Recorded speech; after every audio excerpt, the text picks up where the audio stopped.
ഇപ്പോൾ സന്തോഷ് കൂടി നമ്മോടൊപ്പം ചേരുകയാണ്. സന്തോഷ്, 4 ബോട്ടുകളിലായി 15 പേരാണ് ഇപ്പോൾ ഈ പുഴയിൽ പരിശോധന നടത്തിക്കൊണ്ടിരിക്കുന്നത്. അടിയൊഴുക്ക് പരിശോധിക്കുകയാണ് എന്നാണ് മനസ്സിലാക്കാൻ കഴിയുന്നത്. ഒപ്പം സന്തോഷിന്റെ അറിവിലേക്ക് കൂടി ഒരുപക്ഷെ സന്തോഷിന് വിവരങ്ങൾ ലഭിച്ചിട്ടുണ്ടാകാം.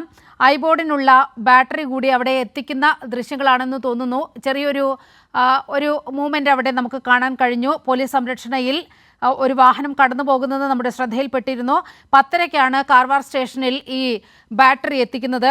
37 കിലോമീറ്ററാണ് അവിടെ നിന്നും ഈ അപകടം നടന്ന മേഖലയിലേക്കുള്ളത്. അതുകൊണ്ട് തന്നെ സമയം കണക്കിലാക്കുമ്പോൾ ഈ ഐബോർഡിന്റെ ബാറ്ററി എത്താനുള്ള ഒരു സാധ്യതയാണ് കാണുന്നത്. വിവരങ്ങൾ നമുക്ക് മുന്നിലുണ്ടോ?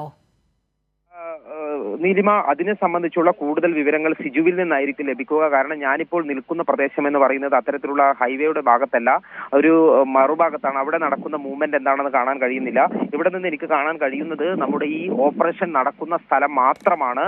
അവിടെ ഈ നാവികസേനയുടെ ബോട്ട് പരിശോധന നടത്തുന്നതും ബൂം ഉപയോഗിച്ചുകൊണ്ട് മണ്ണ് മാറ്റുന്നത് ഉൾപ്പെടെയുള്ള ലോറിയുള്ള ഭാഗത്തെ കേന്ദ്രീകരിച്ച് വളരെ ദൂരെ നിന്നാണ് അക്കാര്യം നമ്മൾ മനസ്സിലാക്കുന്നത്. ഏതായാലും ബാറ്ററി എത്തേണ്ട സമയമായിട്ടുണ്ട്. അത് തീർച്ചയായും അത് തന്നെ ആയിരിക്കും. അത് എത്തിക്കഴിഞ്ഞാൽ ഈ തിരച്ചിലിന്റെ വളരെ പ്രധാനപ്പെട്ട ഒരു ഘട്ടത്തിലേക്ക് തന്നെയായിരിക്കും കടക്കുന്നത്.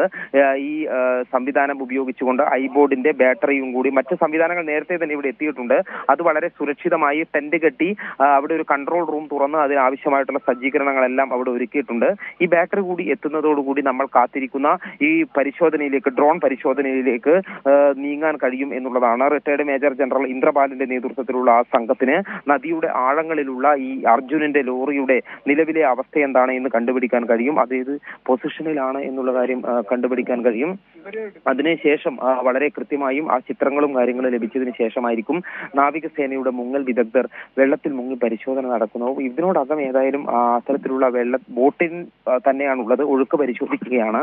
മുങ്ങൽ വിദഗ്ധർ വെള്ളത്തിലേക്ക് ഇറങ്ങി മുങ്ങിയുള്ള പരിശോധന ഇതുവരെയും ആരംഭിച്ചിട്ടില്ല. അതേസമയം തന്നെ അത് ഈ പറയുന്ന ഇന്നത്തെ തിരച്ചിലിന്റെ ഏറ്റവും പ്രധാനപ്പെട്ട ഈ ഡ്രോൺ പരിശോധന കഴിഞ്ഞാൽ ആ ഒരു ഘട്ടത്തിലേക്ക് തന്നെയായിരിക്കും കടക്കുന്നത്. അതിന് മുന്നൊരുക്കങ്ങൾ ആവശ്യമാണ്. ഈ അപകടകരമായിട്ടുള്ള സാഹചര്യത്തിൽ കുത്തിയൊഴുകുന്ന ഗംഗാവാലി നദിയിൽ മുങ്ങി തപ്പണമെങ്കിൽ അതിന് പ്രയാസകരമായ ഒരു അവസ്ഥ തന്നെയാണ്. സാഹചര്യം ഒരുക്കേണ്ടതുണ്ട്. അതിനുള്ള ഒരുക്കങ്ങളാണ്, പരിശോധനയാണ് ഇപ്പോൾ നടന്നുകൊണ്ടിരിക്കുന്നത്.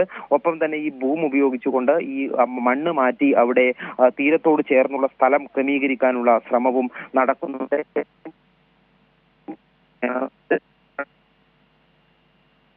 അർജുന്റെ ലോറി എവിടെയെന്ന് കഴിഞ്ഞ ദിവസം കർണാടക റവന്യൂ മന്ത്രി സ്ഥിരീകരിക്കുന്ന ഒരു സാഹചര്യമുണ്ടായി. അതുകൊണ്ട് ആ സ്ഥിരീകരണം ഉള്ളതുകൊണ്ട് തന്നെ ഇന്നത്തെ രക്ഷാപ്രവർത്തനം അങ്ങേയറ്റം നിർണായകമാണ്.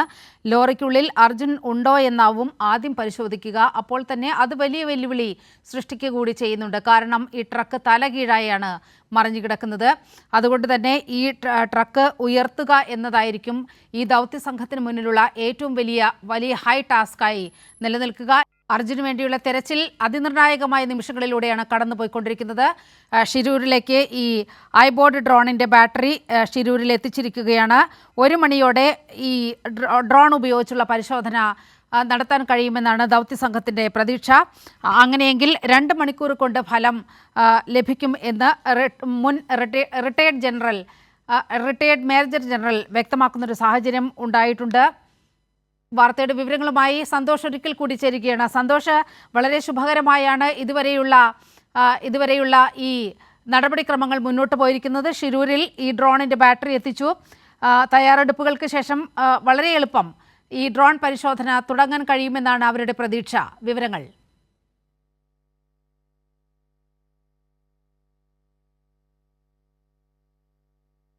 ഐബോർഡ് ഡ്രോണിനുള്ള ബാറ്ററി ഷിരൂരിൽ എത്തിച്ചിരിക്കുകയാണ്. തയ്യാറെടുപ്പുകൾ പൂർത്തിയാക്കിയ ശേഷം വളരെ എളുപ്പത്തിൽ തന്നെ ഡ്രോൺ പരിശോധന 1 മണിയോടെ തുടങ്ങാൻ കഴിയുമെന്നാണ് ദൗത്യസംഘത്തിൻ്റെ പ്രതീക്ഷയുള്ളത്. അങ്ങനെയെങ്കിൽ 2 മണിക്കൂറിനകം 3 മണിയോടെ തന്നെ നമുക്ക് വിവരങ്ങൾ ലഭ്യമാകുമെന്നാണ് പ്രതീക്ഷിക്കുന്നത്. ഇപ്പോൾ കരയോട് ചേർന്ന് 20 മീറ്റർ അടുത്തായും അതുപോലെ വെള്ളത്തിൽ 5 മീറ്റർ ആഴത്തിലുമായാണ് ഈ ട്രക്കിൻ്റെ സ്ഥാനം നിർണ്ണയിക്കപ്പെട്ടിട്ടുള്ളത്. അവിടേക്കുള്ള പ്ലാറ്റ്ഫോം ഒരുക്കലാണ് ഇപ്പോൾ ദ്രുതഗതിയിൽ നടന്നുകൊണ്ടിരിക്കുന്നത്. മണ്ണുമാന്തി യന്ത്രങ്ങൾ ഉപയോഗിച്ചുകൊണ്ടുള്ള മണ്ണുമാറ്റൽ നീക്കം അവിടെ നടക്കുന്നു. കൃത്യമായ പ്ലാറ്റ്ഫോം ഒരുക്കിക്കൊണ്ടുള്ള പ്രവർത്തനമാണ് ദൗത്യസംഘം നിർവഹിച്ചു പോരുന്നത്. ഇപ്പോൾ ഡ്രോൺ പരിശോധന 1 മണിയോടെ നടത്താൻ കഴിയും എന്നാണ് ഇപ്പോഴുള്ള പ്രതീക്ഷ.